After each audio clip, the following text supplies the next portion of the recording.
Hi, so I am Madison Mitchell and I am covering modules 2 and 3 for the overview of organizational communication in relation to our case study. So module 2 gave us an overview of organizational communication concepts that would tie into our lesson throughout the semester. One concept that stood out in relation to this case study is requisite variety. According to the textbook, this concept suggests that successful organizations and groups need to be as complicated as the problems that confront them. Miller, 2015, page 11.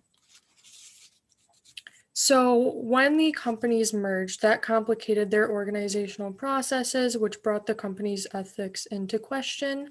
This brought their ethics into question because they fired Talbot's team, who was supposed to be presenting that afternoon.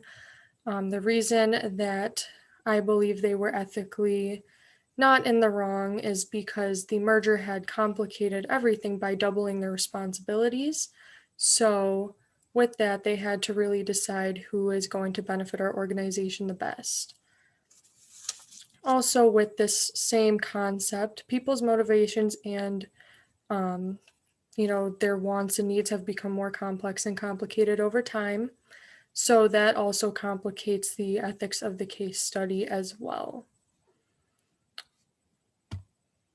Moving on to Module 3. Module 3 gave us an overview of the classical approaches to organizational communication. One in particular that I would like to examine is Henry Fayol's theory of classical management. Now, we're not looking at every single aspect of his theory because not every aspect of the classical approaches here does relate to the case study, but one in particular I felt really fits, and that is his principles of organizational attitude, in particular, the subordination of individual interest to general interest. What that is an organization can be effective only when the interests of the whole take precedence over the interests of individuals.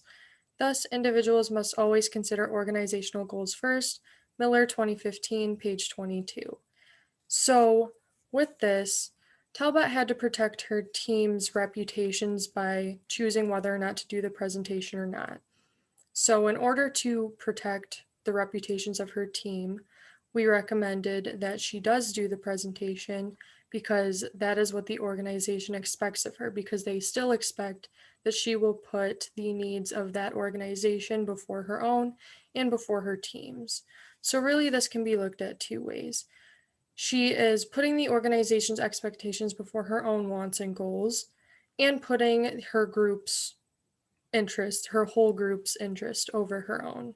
So although she may be frustrated and angry and not want to do the presentation, it would be really best for her team and herself in the long run. And that concludes for modules 2 and 3.